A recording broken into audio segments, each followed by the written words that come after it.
Hello, everyone. We are in Milledgeville, Georgia today at the headquarters of Fowler Flemister Concrete.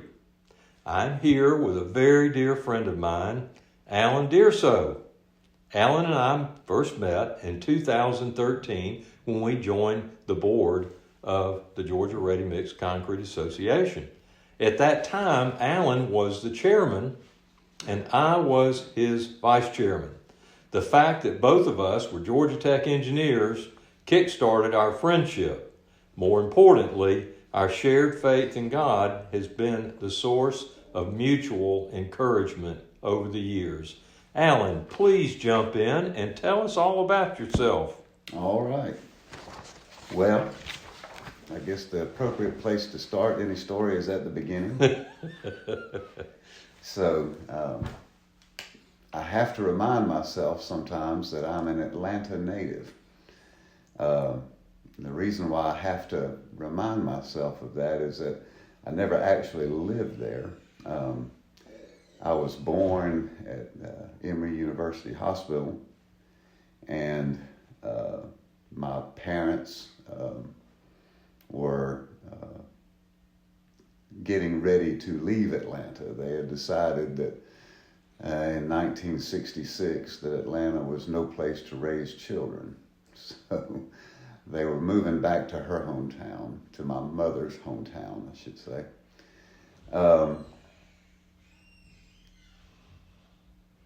Which was Thompson, Georgia. Yes. So I grew up in Thompson. Knew Ken and Kay Williams well. Wow, I didn't know that. Yeah. I did not know that. So they were members of our church. So we've always had, that has always been a connection that I've treasured and appreciated. But I grew up in Thompson. My mother's hometown. Thompson was a great place to grow up in the 1970s and 80s. I was born in 1966, and like I said, immediately, I think I was 6 months old when we moved from Atlanta to Thompson, and lived in town, and then moved out to the family farm after living in town for a couple of years. My mother's father was a dairyman, had done a little bit of everything in his life, but primarily was in the dairy business when I was little. Mm-hmm. And shortly after we moved there, he wound up retiring from the dairy business and just kind of lived the life of a yeoman farmer. Yes. I guess I would say. And that personage doesn't seem to exist much in society anymore, but he was a farmer. He did row cropping. He did raised and sold cattle. It was just a delightful. Let me back up. I thought he was a delightful. He was a hard man. A hard man. A hard man. The times that he grew up in dictated that he'd be a hard man. He was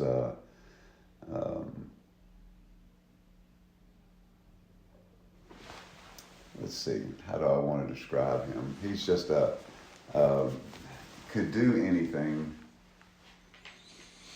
from work on a tractor to weld. Had run a log clearing crew, clearing the basin for Clark Hill. Yes. Lake. Interesting. As a young man.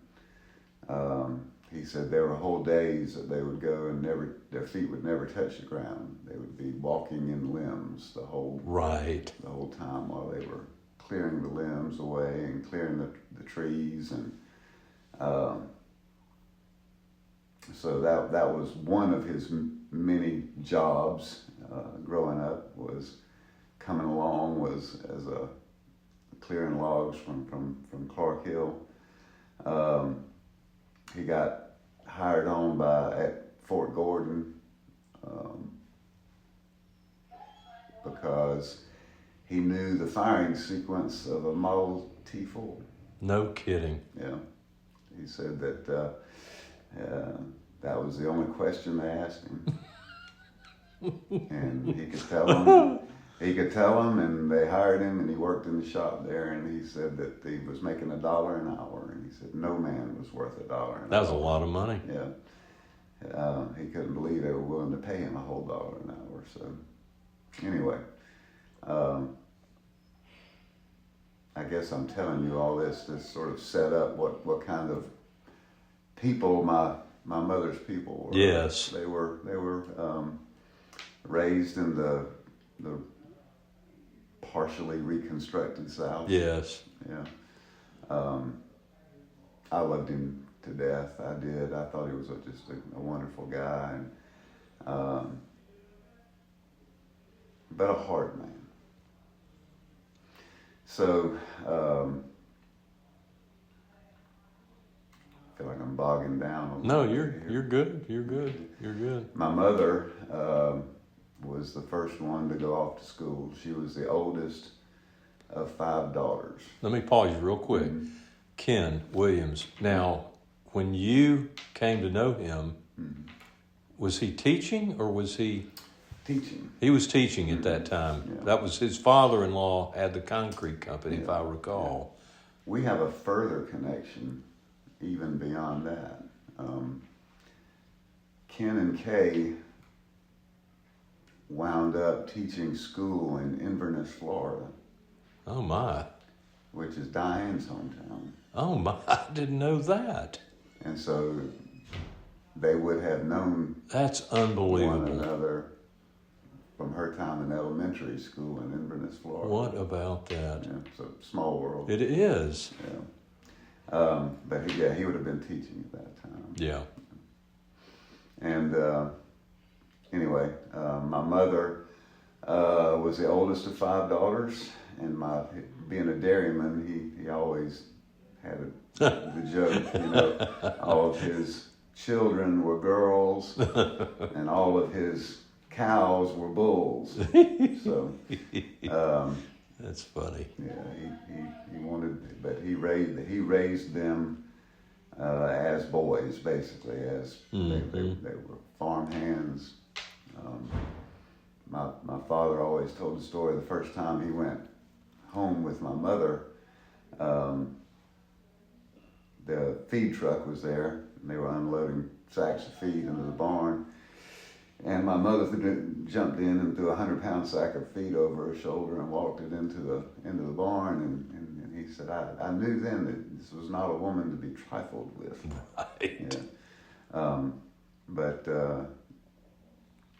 she was raised in that farm environment, work environment. Just they weren't boys, but they worked like boys mm-hmm. on the farm.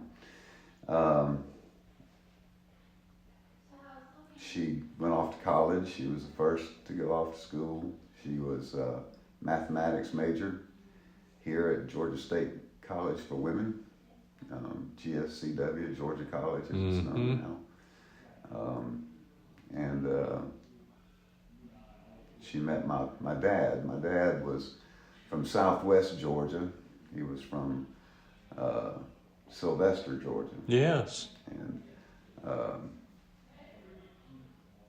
he was, his dad died young. My dad was 15 when his father died. Mm-hmm. So, and when you, at that time in the state of Georgia, if you had an unruly child, you sent him off to GMC to get straightened out. So he was sent up here to GMC when he was in the 10th grade. And he went to GMC from 10th grade through junior college. Got his associate's degree and assumed back then that if you went to GMC, there was a military service requirement. You were commissioned when you came out. Had had just always lived with the assumption that he would go serve out his commission. He never got commissioned as he was leaving school. Korea was winding down. Right. There were a lot of officers coming back. They didn't really need him. Right. But the biggest thing was his blood pressure. He had this horrible blood pressure. So they weren't going to take him anyway. So they told him, you're done here, son. Go find something else to do. So he didn't really have a plan at that time. So his mother drove up from Sylvester and picked him up here in Milledgeville and dropped him off at the YMCA in Atlanta, Georgia, downtown Atlanta. Wow. Yeah. He enrolled at the Southern School of Pharmacy and was a pharmacist. Wow. Yeah. So that's, he met my mother here at Georgia College. They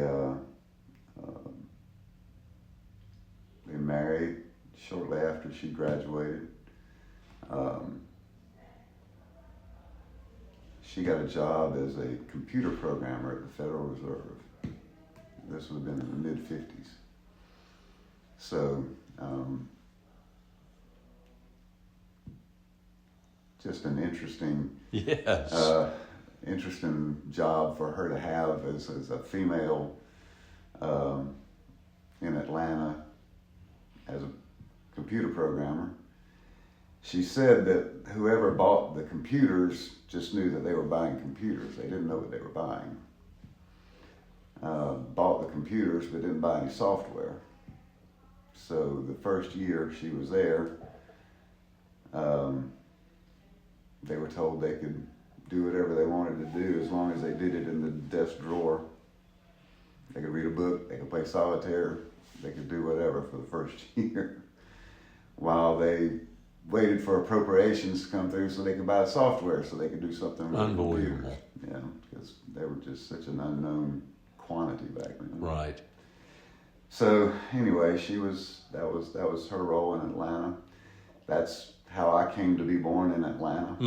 I was wondering about that. And then they moved back to Thompson. I was raised in Thompson, Georgia. Thompson, like I said, was just a great place to be a kid. I thoroughly enjoyed living there. I describe my childhood as idyllic. You know, we lived on the farm. We had all the land in the world you could want to romp on.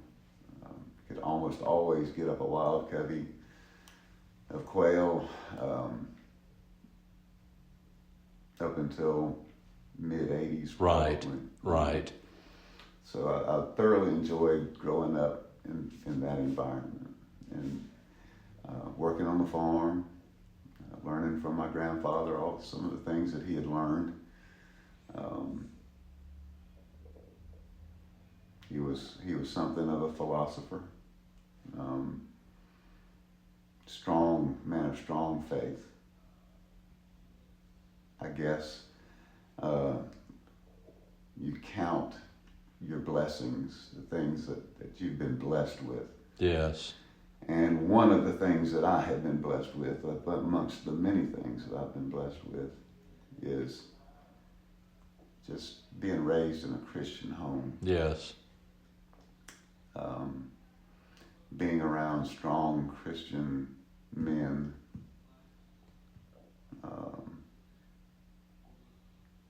I count that amongst my greatest blessings.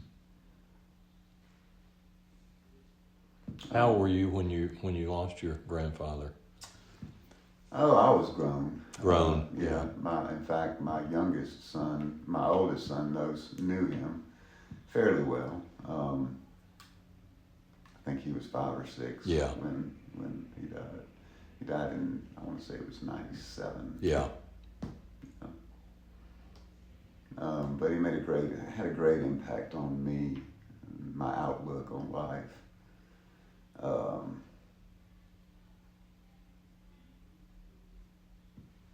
My faith. was an outspoken man. He didn't care what you thought. Yeah. You know, he wasn't worried about your feelings. Right. You know, he was going to tell you what you needed to hear. And that's a blessing too. I think it's called Speaking the Truth in Love. Yeah. I think that's what the book says. Yeah. And he did. Sometimes it was hard to know if that was coming from a place of love. Yes. Because like I said, he was a hard man. Yeah. Now, was he influential in your going to Tech, Georgia Tech? No. In fact, just the opposite. He did not want me to He go didn't want to you to go Mm-hmm. off to school. He offered the farm to me. He wanted me to be a dairyman. Right. And that came out of left field. I was like, Granny, you know, can't make a living doing that anymore. He goes, yeah, I guess you're right, but sure would like for you to do it. And he said, we can make it work for long enough. And I'm like, well, I didn't think so. Don't really know. I didn't know why I went to Georgia Tech. Yeah. A recruiter came to school. No kidding. Yeah, and he was Dr. Olson, and he was instrumental in developing the heat tiles on the space shuttle. And he brought some of his toys down. Interesting. And I remember he had one of the tiles, and he had a little propane torch, and we heated that thing up till it glowed in the dark, till it was just glowing red, and then you could pick it up instantly. It just did not conduct heat. He was a materials guy. Yeah. And that was kind of his claim to fame was, anyway, the heat tiles on the space shuttle and the elbow material in this spacesuits. What about that? Yeah. He had. I remember those two things he had. Those were two neat things that I just thought was interesting, and well, maybe I'll go to Georgia Tech. They were the only recruiter that came to school that I went and talked to. The only place I applied, and I did apply to Alabama too, just because they sent me an application in the mail. But yeah, that was how I wound up going to Georgia Tech, because they sent a recruiter to school. And you were civil engineer. You were in textiles. You were in textiles. I forgot that. Mm-hmm. I don't know why I thought you were in civil. Yeah, they don't have textiles anymore. I think it's called polymers or something. Yeah, I don't know. Something. I think they're doing polymer, fiber and polymer science maybe. But yeah, I was textiles, and that's what brought me to Milledgeville. So I guess that's the next. Now the next stage in my life would be meeting Diane on a blind date. We met. Her roommate was from Dublin, and set us up on a blind date. She was dating, Diane's roommate was dating a friend of mine. Mm-hmm. And they set us up on a blind date. They wound up breaking up, and we wound up getting together. So I met Diane on a blind date. I remember, and I tell this story a lot, and people think I would be embarrassed to tell it. I never understood why I would be embarrassed to tell this story, because it's the truth. The first time I laid eyes on her, I thought three things. Three thoughts went through my mind instantaneously. One is, I love this woman. Wow. I've always loved this woman. Interesting. But she's way too classy. She won't be interested in me. So those were the three things that went through my mind, and they all three turned out to be true, except the last one. She was interested. So, God has blessed me in many, many ways. And another way that He's blessed me is in my marriage. Yes. Yes. It's very obvious. Yeah. Very obvious. She is the best part of me. And I met her, like I said, on that blind date. And I guess we really just were kind of exclusive from then on out. After Right. No kidding. Yeah. Wow. And like I said, I just feel very blessed in my marriage. I attribute a lot of things that are good in my life to her. One of them is getting me back in church. I grew up in the church. You know, we were,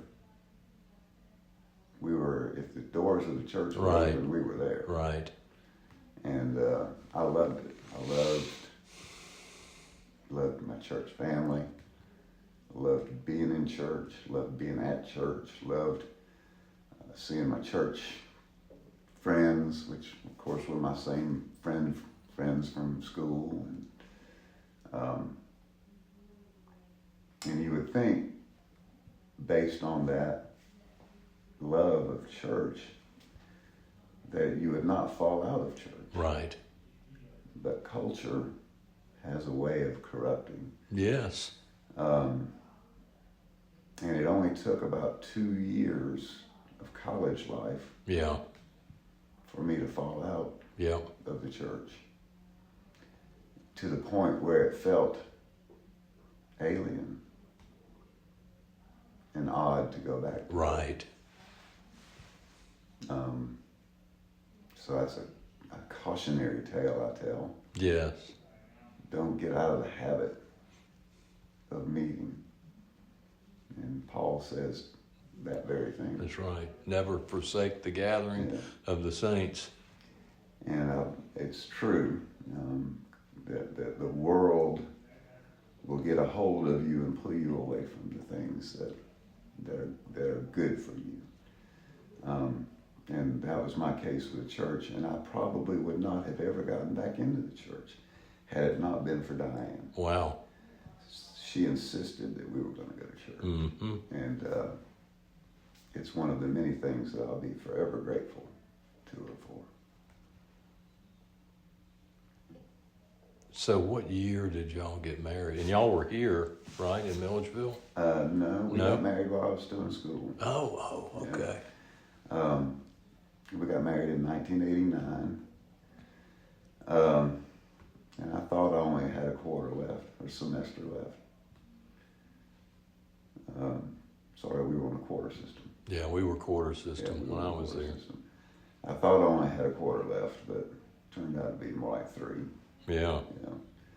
So we eventually got out of school.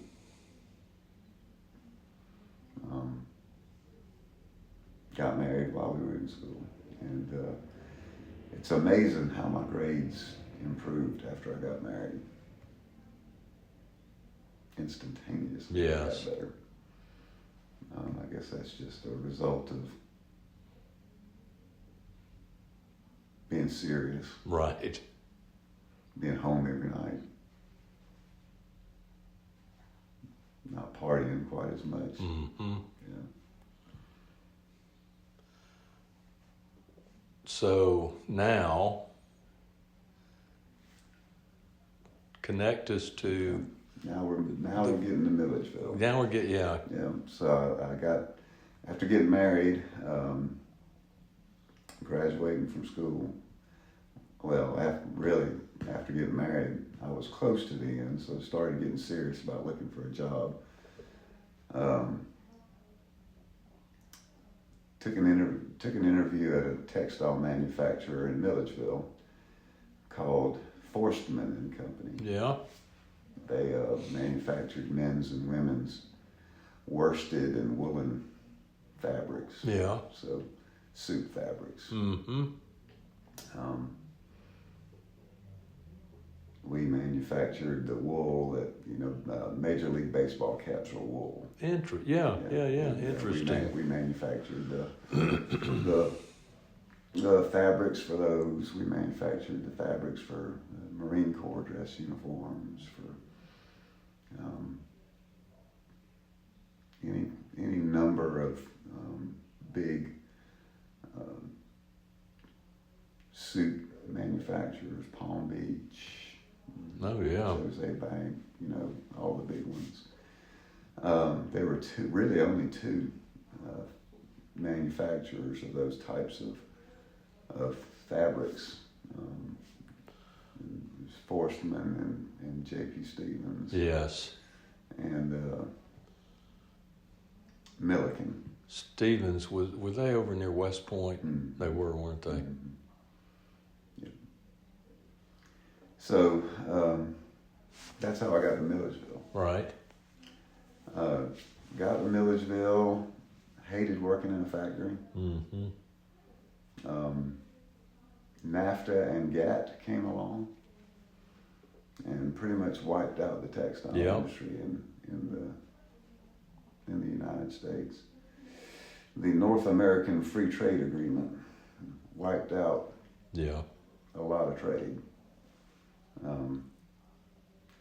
Basically, I think the government decided to sacrifice some industries to benefit others.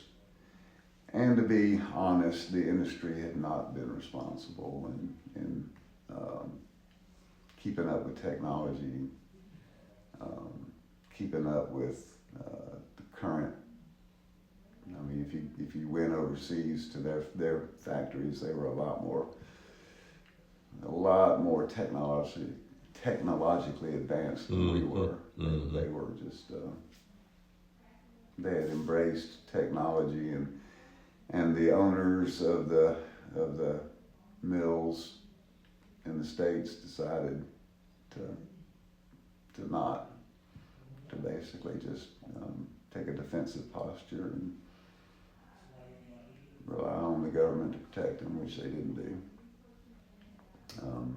Now, we got to be careful on this rabbit trail. Mm-hmm. Berkshire Hathaway was a big textile company, right? I think that Warren Buffett, I don't know. When he acquired it, it was, beginning to. I think that's correct. Yeah.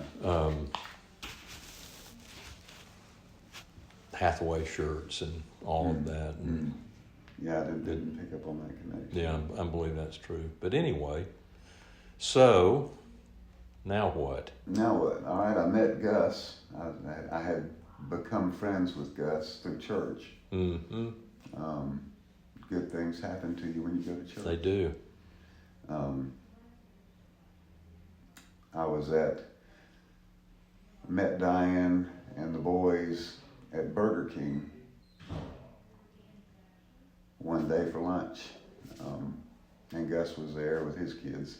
Burger King had a big outdoor playground the kids could kind of play on. And he just happened to be there with his youngest.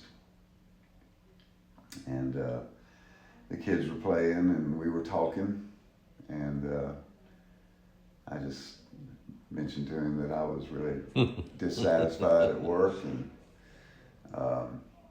was looking for something else to do, had been for a while.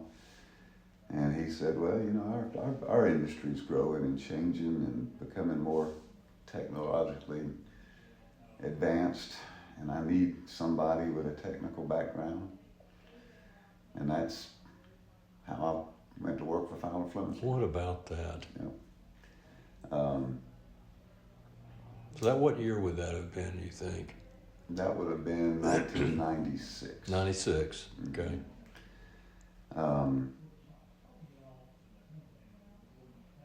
And what did you do when you came on board? What was my job? Yeah, what was your job? My job was to learn the concrete industry. Just start, dig in and start. There wasn't a formal training program. Right. And that suited me fine. I I remember Big Gus. Big Gus is another. So both Gus's, we call them Big Gus and Little Gus. Yeah. Diane thinks that's funny because neither one of them are very big. But Big Gus is John Augustus Pursley Jr. Little Gus is John Augustus Pursley III. Okay, most people know them as Big Gus and Little Gus. Right. Now we have John Gus working here, and that's how we keep them separate. Keep them separate. Yeah. So you're going to hear me refer to Big Gus, Little Gus, and John Gus during this podcast. Big Gus, my dad died about, let me back up. My mother died in 1991. And I came to work at Fowler Flemister in 1996.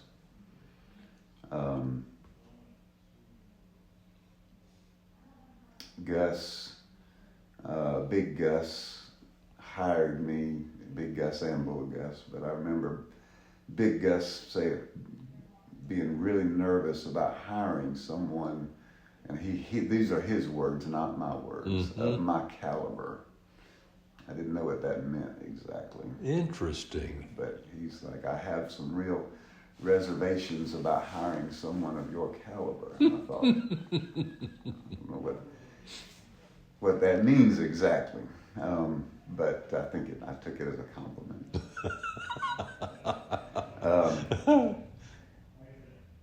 And he was, anyway, my mother died in 91. My dad wound up going about 10 years in just a terrible doldrum. Yeah. Till he finally came out of it, and about the instant he came out of it, he had a stroke and was paralyzed, and then wound up passing away. Yeah. So Big Gus kind of became a surrogate father to me. Yeah. In a lot of ways. And Little Gus kind of like a brother in a lot of ways. Right. They always treated me more like family. Yes. Than an employee, and you just can't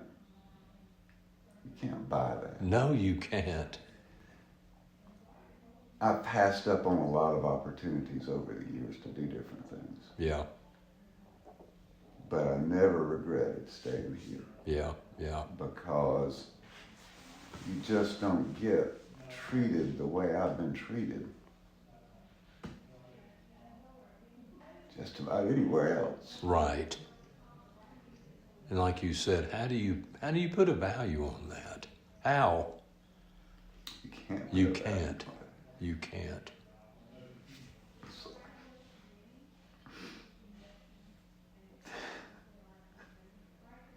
The Pursleys have been so good to me.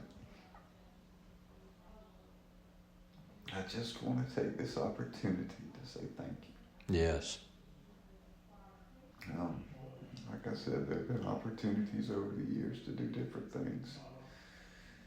I do not regret not acting on them. Yeah. Because it's been so good to me and treated me more like a son and more like a brother than like an employee. And you just can't buy that. No. And you can't really even say thank you for it. You can't adequately express how good God's been to me. Mm-hmm. I just feel like a very fortunate human being. So when you were learning, what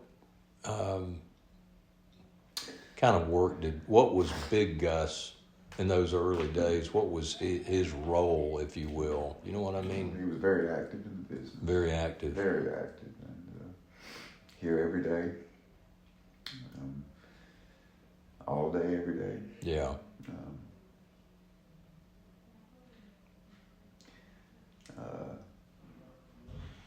He was a hard businessman.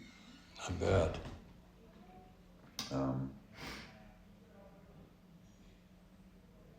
He could be hard-headed to his detriment. I always felt like that was one of the things that I brought to the table, was a little bit of a moderating factor. That I could try to, in family businesses, sometimes temperatures run hot. I felt like I could cool things down.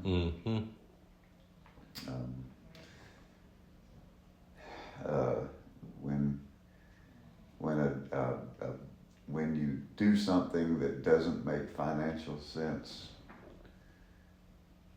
but you think it does make good business sense, when it's not your skin in the game, it's easier to point those things out. Right. To people. I think that's another thing that I brought to the table. So anyway, what they did to train me was they let me make a lot of mistakes. Yes. They let me make a lot of mistakes, and they didn't fire me. The very first thing that I did was, there's a geotechnical firm in Macon called Preston Testing. Yeah. And they had a technician named Judd Hazlip. And he was just a veteran guy that had grown up in the field. And I just basically camped out in his pickup truck for several months. I rode with him. I did what he did. I let him, I made the test cylinders. He was glad to have the hand to help. And he was willing to teach me while we were doing this. So I got to see the business first from that side. And after I had done that for, like I said, about 3 months, I'm sure they'd never let you do that now. But I got out and I just basically went and found a finishing crew that seemed to have an outside idea of what they were doing. Right. And I just did the same thing with them. Yes. I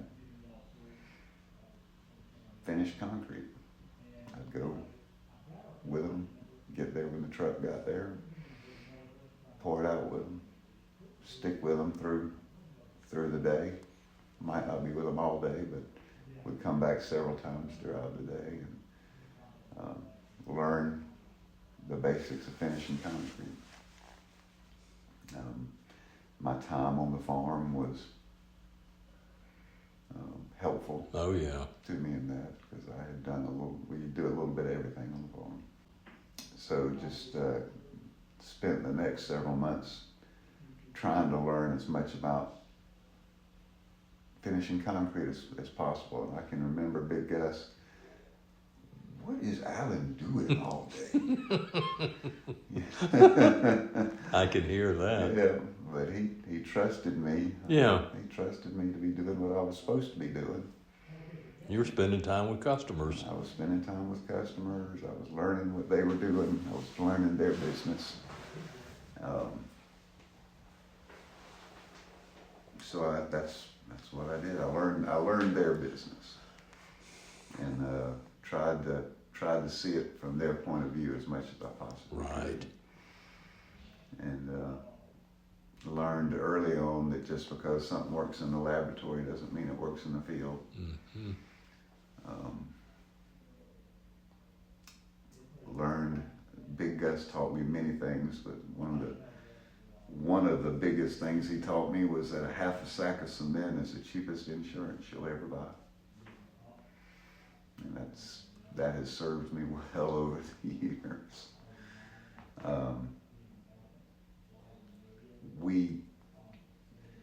as an industry, spend so much time fighting our customers. Yeah. Instead of trying to figure out what it is that they want and giving it to them. Yeah. I never understood that about our industry. And maybe not having been raised in it is another thing that I bring to the table, because I see it. The industry tends to be very insulated from its customers. Mm-hmm. You know, and if there's an industry out there that needs to be connected to its customers, it's ours. Yes. You have to work hand in hand with them, and we spend so much time fighting them. Yes. Instead of just trying to figure out what it is that they want and need and giving it to them. So that was one thing that I honed in on really early in my career. You know, if what he wants is a 5.5 sack straight cement mix, give it to him. Don't tell him he can't have it, or he doesn't want it, or he doesn't need it. Give it to him. Charge him for it. Right. If you think it costs more than you're willing to absorb in your normal course of business, charge him for it. Make the case for why you're doing it. I think if we would adopt that attitude as an industry, it would serve us well.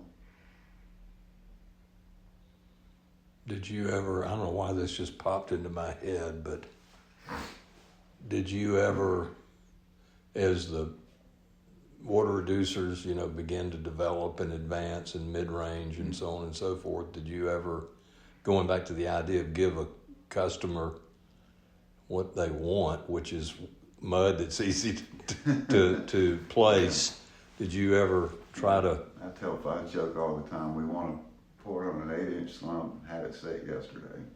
That's what we want. And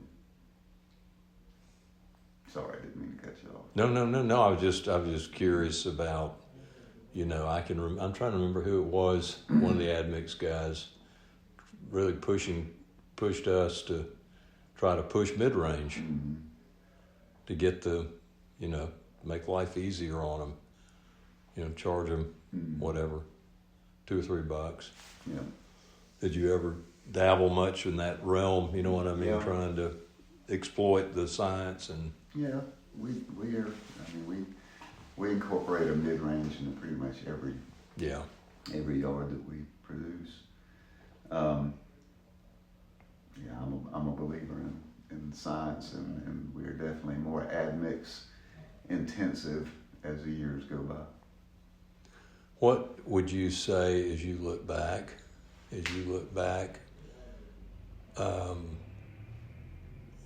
what about ready mix have you enjoyed? Obviously the family pieces, which I understand, working with the Porters, I understand that dimension, but but what else about this industry would you say was pleasurable, enjoyable? Being out in the field.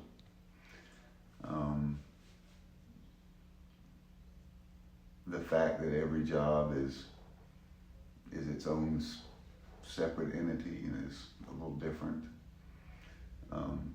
Even the mundane jobs, they're all different. I don't care how many dog pens and trailer footings you pour. Right.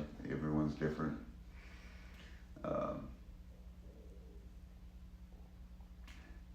I have enjoyed being in the markets that we're in. Of course, they're changing too. Oh, yeah. The rural aspect of it. You get to know your customers a little better, I think. I enjoy that.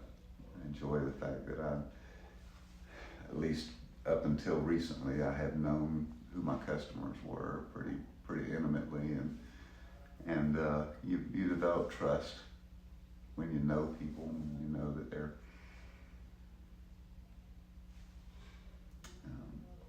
on the up and up. Right. And they believe that you're on the up and up. Yeah. It's nice to do business. It sure is. You know, it's nice to do business that way. It takes a while to develop those relationships. But when you do, you take care of them, you appreciate them. Yeah, it is a very highly interdependent and relational business.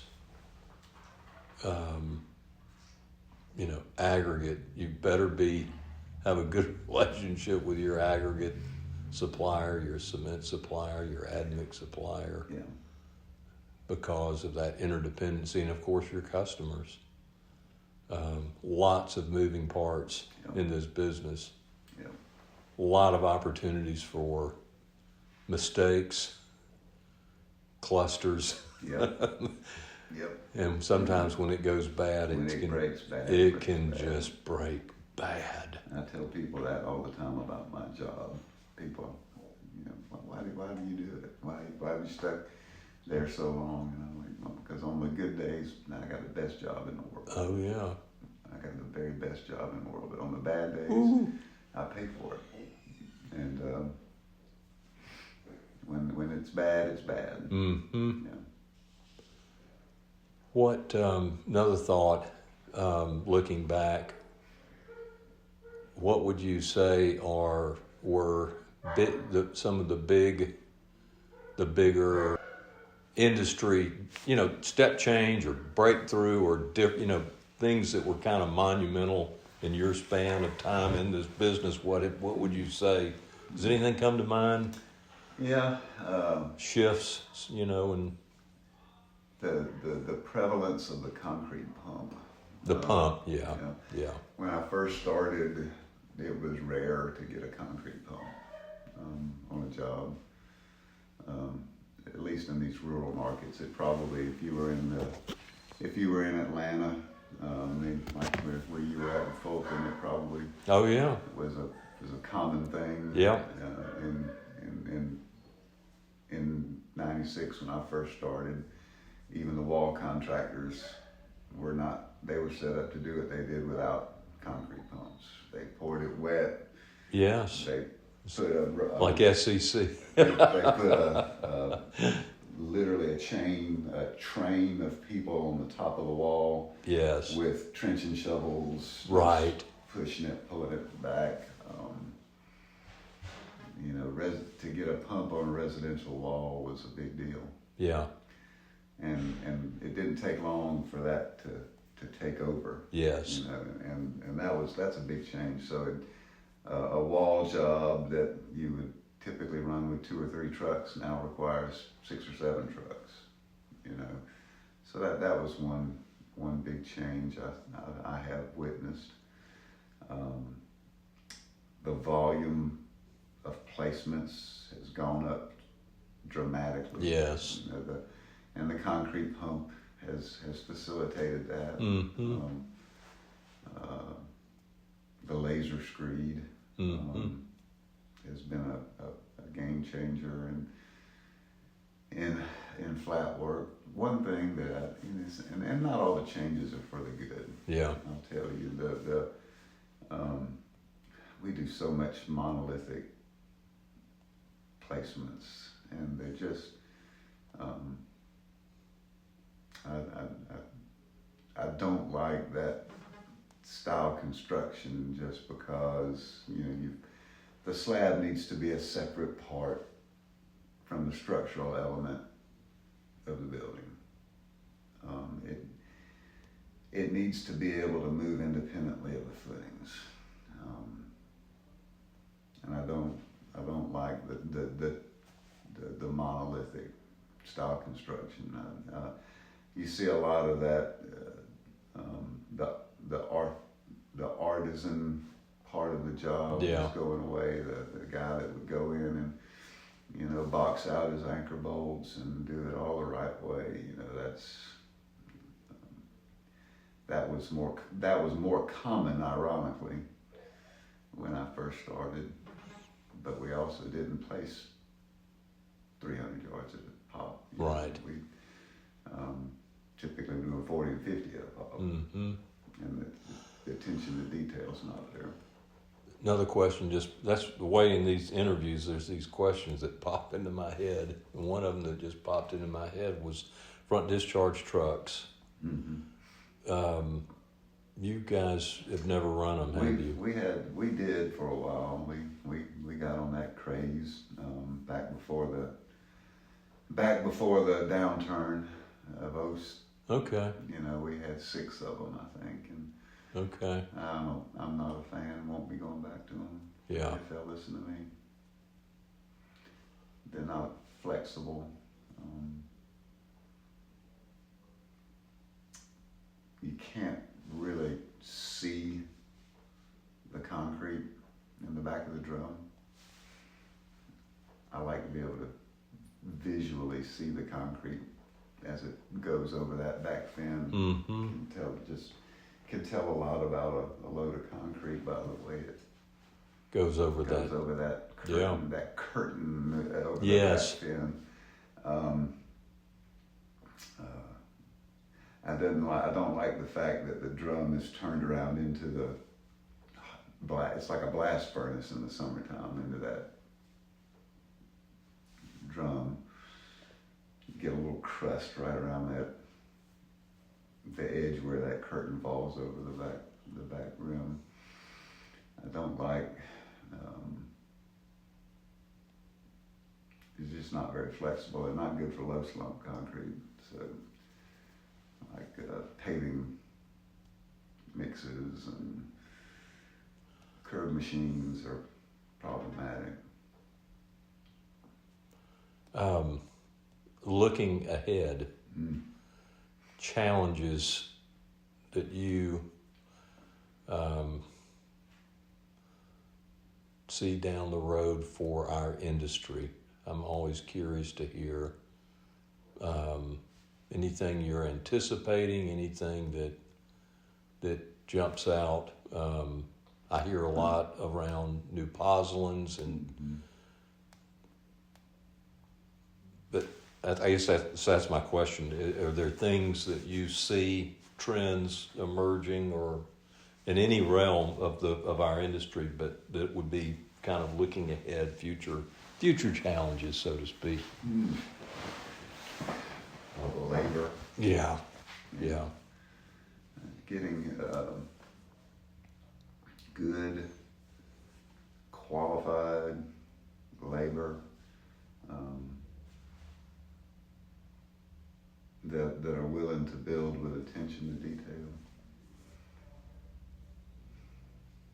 That may be something that's gone in favor of volume and just getting a lot done quickly.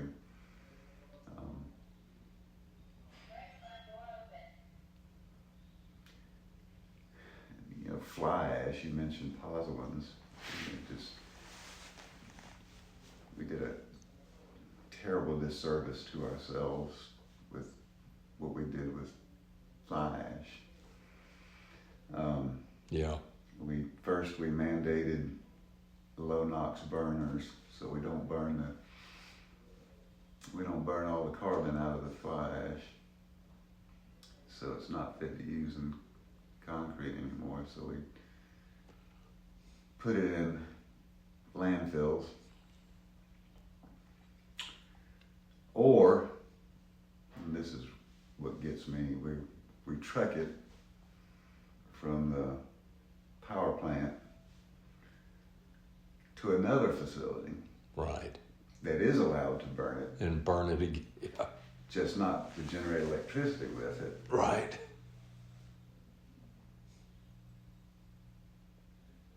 But they can burn it at this off-site facility, but we can't burn it to get all the electricity out of the ash that we could get. That was just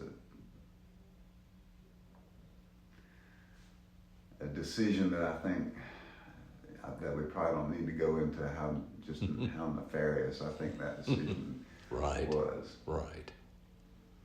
Now, again, another potential rabbit trail. the local power plant here, are they? Yep. Tell us about that briefly. That's Eco Materials. Yes. Yeah, they're setting up a facility to dewater the ash and reburn it. And sell it to us 20 years later. Wow. When we could have just burned it the first time and generated electricity with it.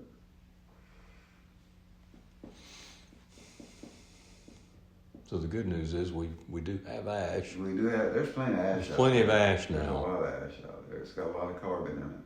So we're going to have to ignite it and burn it again. But there's so much carbon that it will sustain its own combustion. Yeah. It's my understanding anyway. Going back to the labor situation, how has it been? Have y'all been keeping up pretty good in terms of being able to hire and? I think hiring truck drivers to drive concrete trucks is always going to be a challenge, because they can make so much more money driving over the road, or doing something else. We're going to have to get so we've gotten our pay up. Our pay's up.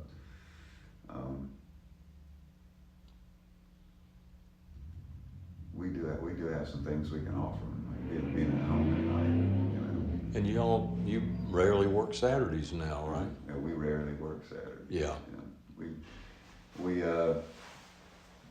probably miss out on some business that way, but folks need some time at home. They sure do. Too, and you need to balance that. And it seems like more of the producers are in that mode, meaning 5-day work week, not 100%, but more than in the past. Yeah. That's my impression listening to the members. So that helps one big aspect of the ball games on Saturday and that sort of thing. That's right. The next question I have, and you've really touched on this quite a bit, but I still want to ask you, and that is, as you look back, the really influential people in your life, and certainly particularly, not only, but in particular, and since you've been involved in concrete, and how have they, what kind of influence, in what ways, how has it shaped you in the way that your business ethic and your leadership? So that's the question. Okay. I think I would mention to you Big Gus, and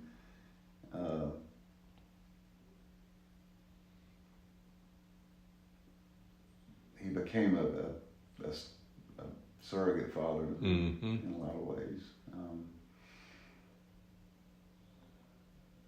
But he also taught me a lot about business, and one of the things that he taught me, and one of the very first things he taught me, and I can remember him saying it, because it's all right to charge for a Cadillac. He said, just make sure you're delivering a Cadillac. Because you don't have to feel bad about it, as long as you're delivering a Cadillac. Right. Because now if you start delivering a Chevrolet, you got a cause to feel bad. But don't ever feel bad about charging a high price. Yeah. So that was one thing that made a big impression on me.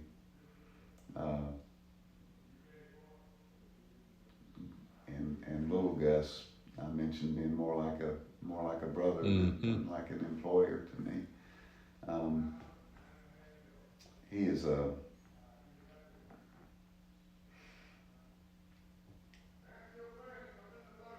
compassionate person. Yeah.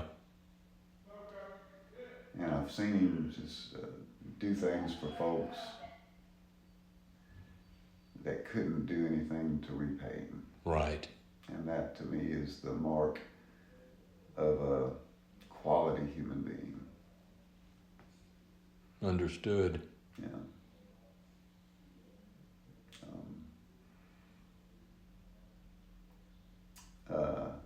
as far as folks kind of outside the company, Mm-hmm.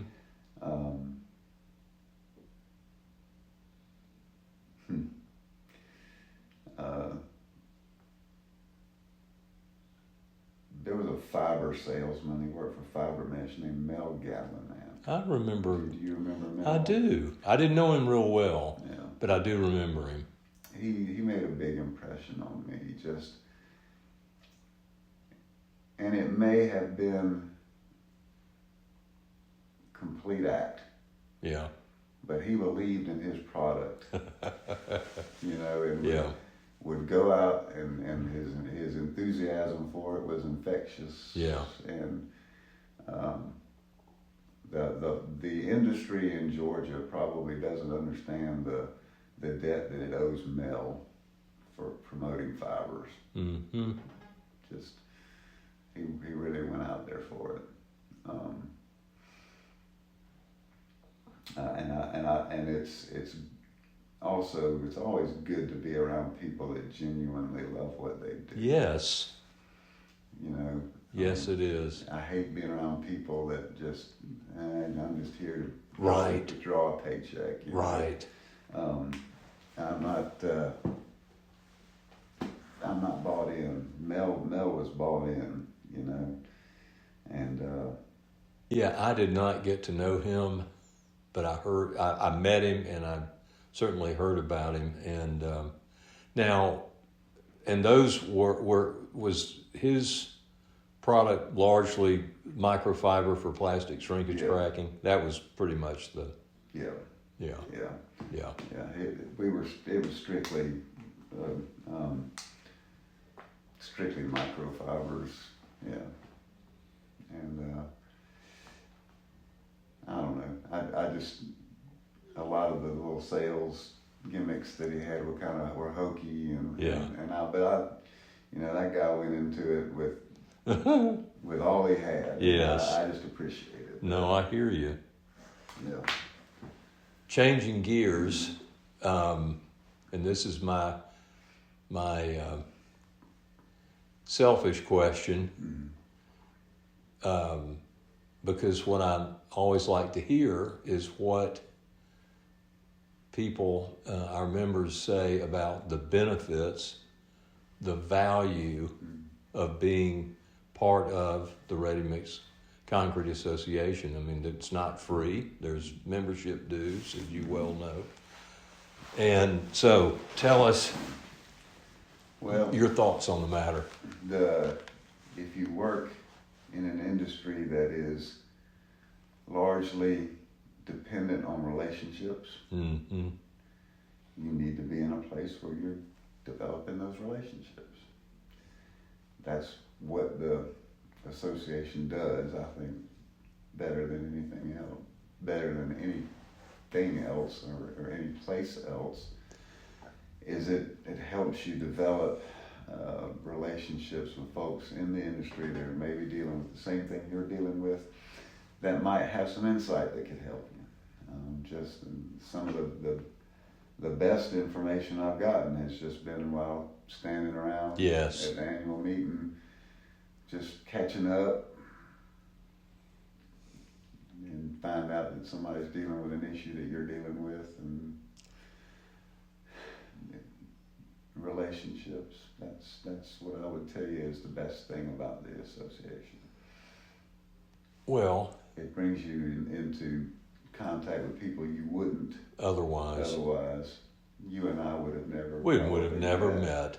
Yeah, and we've become friends, and it's been a rich relationship, and I'm grateful for it. Well, and you and I, we can toot our horns. Let's go in and toot our horns a little bit, because you and I worked with Jimmy Cotty and others, some of the other associations, but we were successful in getting the variance on the hours of service, which was a huge deal. Yep.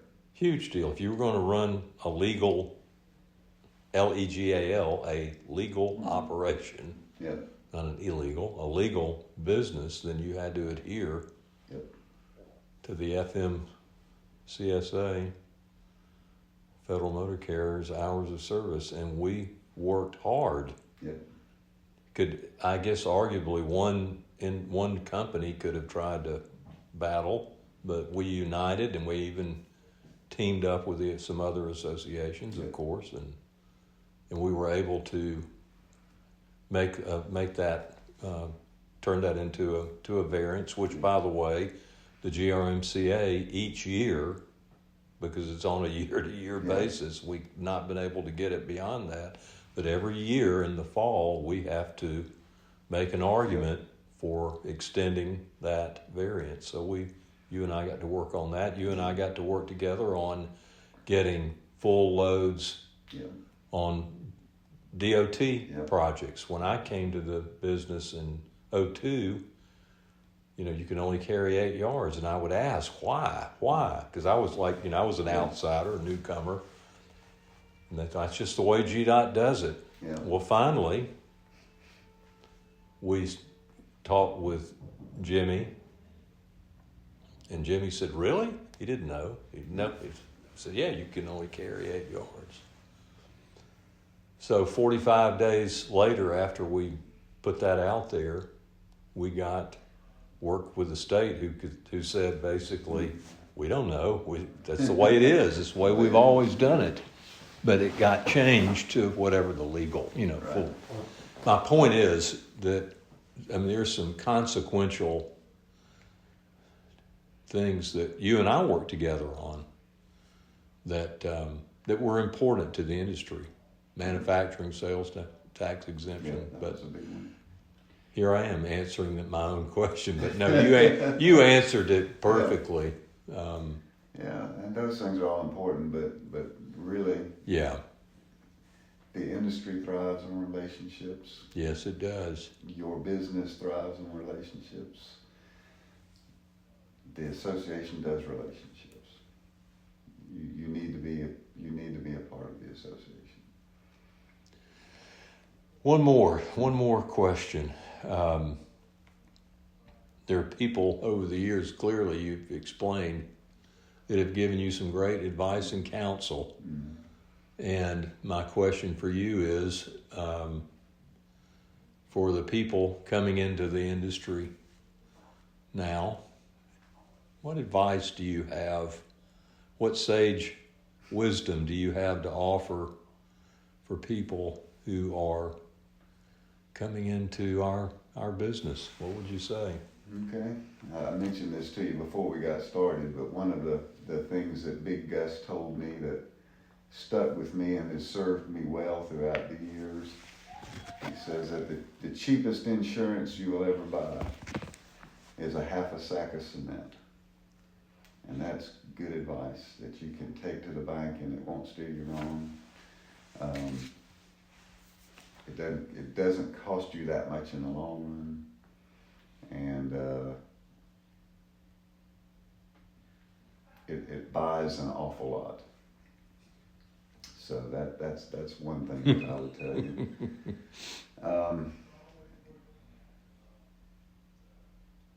We spend so much time, and I've alluded to this before, fighting with our customers. Yeah.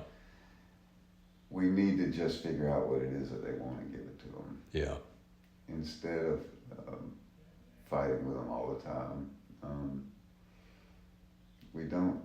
We tend to be kind of condescending to our finisher customers. Those guys work hard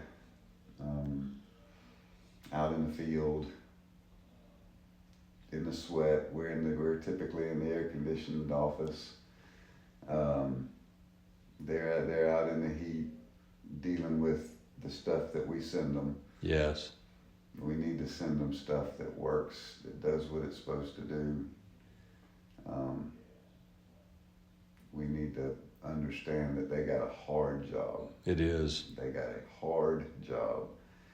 And whenever you find yourself having a hard time acknowledging that, maybe take a little job toward the sidewalk on the side.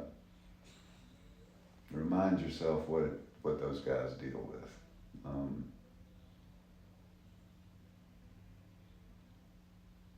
it's not easy. Right. And we need to be there to support them. Very good advice, my friend. Mm. Well, Alan, it's so good to be with you. I'm glad we got a chance to visit. This has been, I always learn things, even from you and I've been together. We've had a lot of conversation about our backgrounds, but I learned new information, which is always good. So I really do appreciate you carving out time from a busy day. Yeah. Well, I appreciate, I was honored to be asked, because I've seen the names on the list of folks that have been interviewed, and I probably don't belong in that. Oh my! In that, what's the word? In that star-spangled bunch. Now wait a minute. You got to remember, Big Gus said your caliber. He alluded you're a high caliber according to your I guess so. Your dear friend. Yep.